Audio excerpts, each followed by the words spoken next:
खटारे जी को बता दूं कि 10वें नंबर से लेकर 5वें नंबर पर अर्थव्यवस्था हमारे देश की आई है और आदरणीय नरेंद्र भाई मोदी जी के इस आत्मबल के कारण की व्यवस्था देखा है कि विपक्ष में जो आंतरिक कलह है वो उसकी बढ़ोतरी ज़्यादा हो रही है। देश के लिए क्या होगा, आप क्षेत्र के लिए क्या होगा, लोगों के लिए क्या होगा, विपक्ष इसकी चिंता नहीं करता है। मेरी सोनिया गांधी की चिंता करें, राहुल गांधी की चिंता करें, जो अनावश्यक रूप से कुछ ही बोल जाते हैं। अब जो भी बोले तो सोच समझ कर बोले, बड़ा प्रभाव पड़ता है उसका।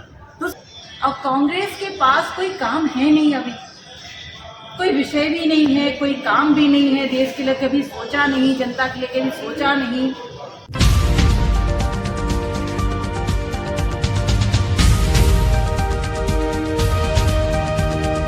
नमस्कार दोस्तों, आप देख रहे हैं मुरैना सिटी न्यूज़। आज हमारे साथ हैं पूर्व दो बार की सांसद एवं वर्तमान में विधायक माननीय रीति पाठक जी। पाठक जी, देखा गया कि कांग्रेस के प्रदेश अध्यक्ष जीतू पटवारी जी ने भी अभी इमरती देवी जी को अपशब्द कहे, इस पर आपका क्या कहना है?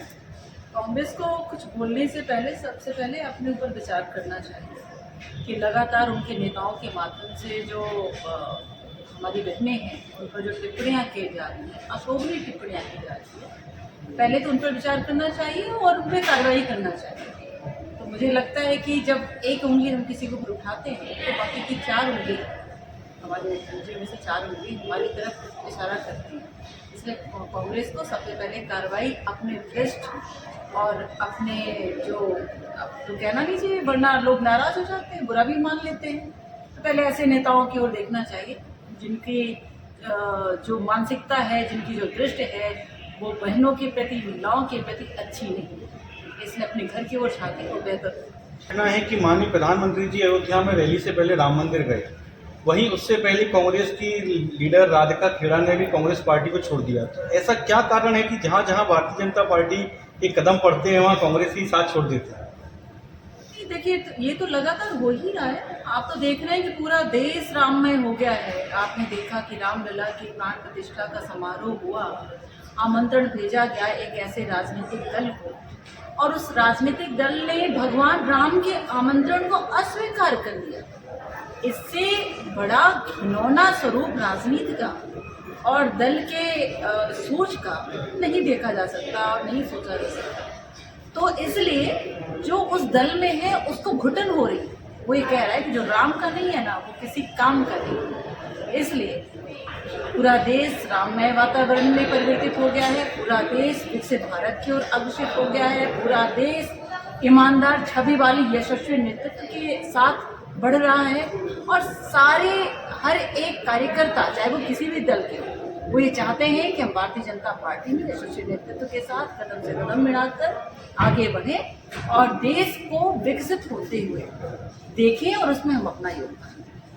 अभी कुछ दिन पहले पूर्व में ही प्रियंका गांधी जी की सभा हुई, उन्होंने भारतीय जनता पार्टी पर कई आरोप लगाते हुए कहा है कि वो मेरे पिताजी की को भी अपमानित करते हैं, जबकि मेरे पिताजी को विरासत में धन दौलत नहीं शहीदी मिली है। इस पर आप क्या कहेंगे? देखिए, ऐसे विषयों पर बात करके जनता को अभी भ्रमित ना करें और पथभ्रमित करना ही कांग्रेस की आदत रही है। अगर कोई सामने का विषय है, देश के लिए विषय है, ईमानदारी का विषय है, वास्तविक स्वरूप है, तो उससे अगर कांग्रेस जब जीत नहीं पाती है तो वो कहीं ना कहीं ऐसे विषयों को आगे लेकर जाने की कोशिश करती है जिससे उस विषय का कोई वास्ता नहीं है। आज हमारा देश विकसित भारत की पहचान बनाने के लिए अग्रसित है। आज हमारे देश की सामरिक ताकत आप देखिए कि किस तरह की व्यवस्थाएं हो गई हैं। इसके पहले भी प्रधानमंत्री रहे, इसलिए ऐसे विषयों पर बात करके प्रियंका गांधी जी सिर्फ और सिर्फ विषय को और जनता जनार्दन को भ्रमित करने की कोशिश करती है। उनको लगता है कि किसी भी विषय को उठाकर लेकर आएंगे, चाहे वो उनके खानदान की हो, चाहे वो उनके परिवार का हो, चूँकि परिवारवाद तो उनके पार्टी में, इनके दल में रहा है।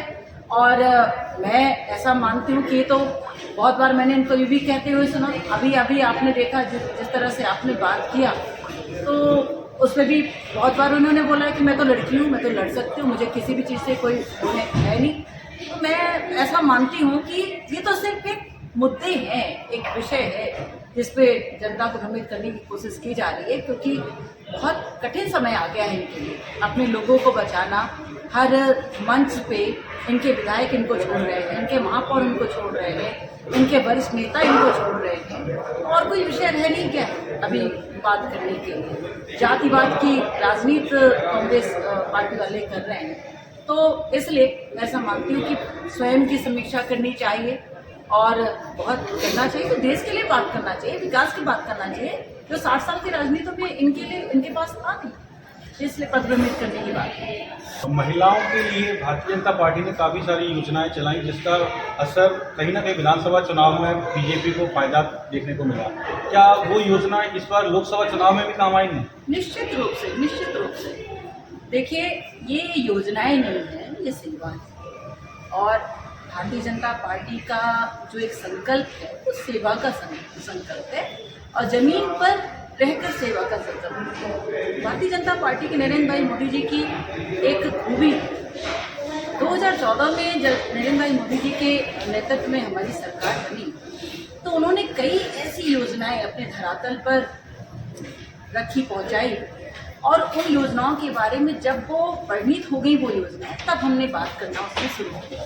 तो अब आप सोचिए कि कांग्रेस में भाजपा में इतना ही अंतर है कि कांग्रेस सिर्फ और सिर्फ पार्टी करती है।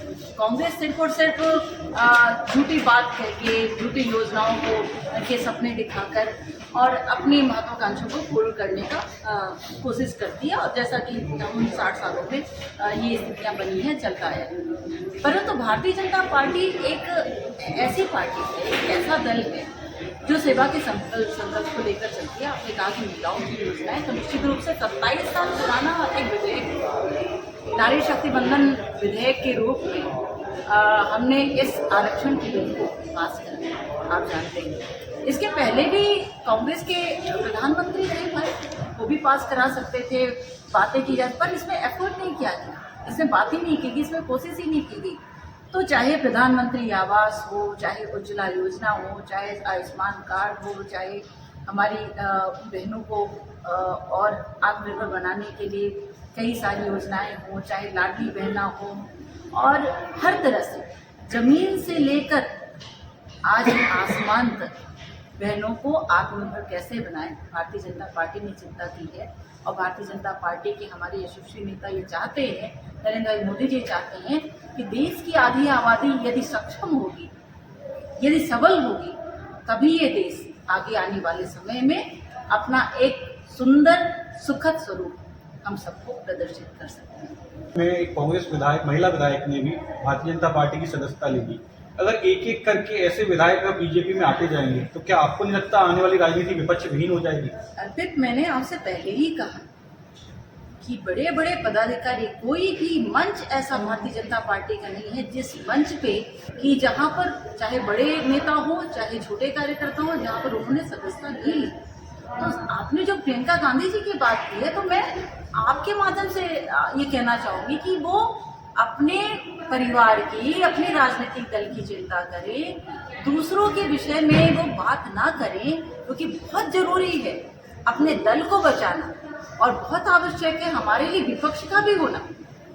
मुझे याद आता है, मैं जब संसद भवन में बैठती थी तो आदरणीय प्रधानमंत्री जी तो कभी कभी चिंता जताया करते थे कि भाई विपक्ष की स्थिति तो खत्म होती हुई सी दिखाई दे रही है। उसी समय की बात है, 2014 से लेकर 19 तक की बात है कि विपक्ष लगातार खत्म हो रहा था। और आपने देखा है, मध्य प्रदेश में चाहे देखा है, चाहे देश की राजनीति में देखा है कि विपक्ष में जो आंतरिक कलह है वो उसकी बढ़ोतरी ज़्यादा हो रही है। देश के लिए क्या होगा, आप क्षेत्र के लिए क्या होगा, लोगों के लिए क्या होगा, विपक्ष इसकी चिंता नहीं करता। इसलिए हर एक मंच आज तैयार है कांग्रेस के बड़े नेताओं को और कांग्रेस के छोटे कार्यकर्ताओं को, जो छोटे बड़े कुछ भी सारे के सारे निकल कर भारतीय जनता पार्टी में आज प्रवेश कर रहे हैं। इसलिए फिर से मैं यही कहूँगी, चिंता करें, कांग्रेस दल के बड़े नेता चिंता करें, श्रीमती सोनिया गांधी चिंता करें, राहुल गांधी जी चिंता करें, जो अनावश्यक रूप से कुछ ही बोल जाते हैं। अब जो भी बोले तो सोच समझ कर बोले, बड़ा प्रभाव पड़ता है उसका, दुष्प्रभाव पड़ता है उसका, और हमारे लिए तो अच्छा ही है, फायदा ही है उसमें, कोई दिक्कत नहीं। कांग्रेस कह रही है कि भारतीय जनता पार्टी शब्दों की मर्यादा तोड़ देती है, भारतीय जनता पार्टी का कहना है कि कांग्रेस शब्दों की मर्यादा तोड़ रही है। क्या इस बीच दोनों पार्टियों की शब्दों की जो मर्यादा है तोड़ना कहीं ना कहीं आम जन से राजनीति को काफ़ी दूर कर रही है? देखिए ये राजनीति है। राजनीति में जब आरोप लगाए जाते हैं तो निश्चित रूप से उसके जवाब बनते हैं, जवाब दिए जाते हैं। और जब जवाब दिए जाते हैं उस आरोप के, तो मैं आपसे बताऊं, बहुत बौखलाहट होती है। और कांग्रेस के पास कोई काम है नहीं, अभी कोई विषय भी नहीं है, कोई काम भी नहीं है, देश के लिए कभी सोचा नहीं, जनता के लिए कभी सोचा नहीं, जातिगत जनगणना की बात कर रहे हैं। तो अब मैं तो यही कहूंगी, तो इस बौखलाहट में कांग्रेस खत्म होती सी नजर आ रही है। सारे बड़े नेता पलायन कर रहे हैं, कार्यकर्ता दल छोड़कर भाग रहे हैं। तो ऐसी स्थिति में कांग्रेस पास अगर कुछ बचा है तो सिर्फ और सिर्फ आरोप लगाना बचा है। और चाहे वो आरोप संभ्रांत महिलाओं पर हो, चाहे वो आरोप राजनीतिक दल के कार्यकर्ताओं पर हो, बड़े नेताओं पर हो, उनको आरोप लगाना है।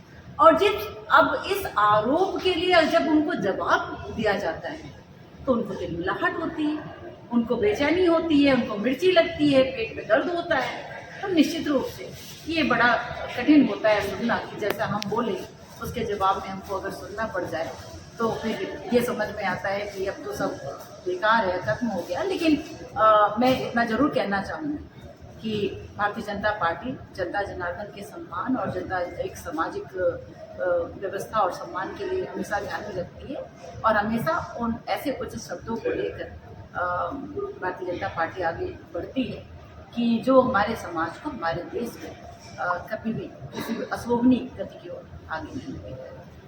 अभी हमारी बात उपनेता प्रतिपक्ष हेमंत कटारी जी से जब हुई तो उन्होंने कहा कि प्रधानमंत्री जी का 400 पार का एक तरीके से नारा देना कहीं ना कहीं उनका अहंकार चलता रहा है। अगर वो ये कहते कि हम 400 पार जीत सकते हैं तो जो है कहीं ना कहीं जनता का मत होता, लेकिन वो जिस तरीके से कह रहे हैं कि 400 पार ही होंगे तो ये उनका अहंकार प्रदर्शित करता है। शायद कई जन्म लग जाएंगे कटारे जी को इतना बोलने में। ये वही बोल पाएगा अर्पित जी जिसके अंदर एक गट्स होगा। देश की अर्थव्यवस्था तीसरे नंबर पर आनी है, इसके लिए हमारे देश में तैयारी हो चुकी है। वैसा कटारे जी को बता दूं कि 10वें नंबर से लेकर 5वें नंबर पर अर्थव्यवस्था हमारे देश की आई है और आदरणीय नरेंद्र भाई मोदी जी के इस आत्मबल के कारण, उनकी व्यवस्था के कारण, उनके नेतृत्व के कारण आई है। और वो आज भी ये बोल रहे हैं कि भारत का अर्थव्यवस्था पूरे विश्व में तीसरे नंबर पर हम लाकर कोशिश करेंगे कि हम लेकर आए। और इसलिए ये कोई अहंकार जैसी बात नहीं होती। इसलिए ऐसा ही व्यक्ति जिसने ये तैयारी की हुई है, जिसने अपने देश को आगे बढ़ाने की सारी योजनाएं बनाई हैं, जिसने 2047 के विकसित भारत की पूरी योजनाएं बनाकर तैयार की है, सिर्फ तीसरी बार इस हमारे सरकार को आने का विषय है, तो वही व्यक्ति बोल सकता है कि हमारी सरकार अगर आनी है तो कितने नंबर के साथ आनी है। ये आत्मविश्वास है, ये अहंकार नहीं है। और मैं फिर से कहना चाहूँगी कि आपके दल और आपके नेताओं के मुंह से ये आत्मविश्वास कभी नहीं झलकेगा। आप दोस्तों, ये भी हमारे साथ माननीय विधायक श्रीमती नीति पाठक जी, और इसी के साथ अब देखना होगा कि 4 जून को जो परिणाम आते हैं उसमें मुरैना की जनता किस ओर करवट लेकर किसको विजय बनाती है। तब तक के लिए धन्यवाद।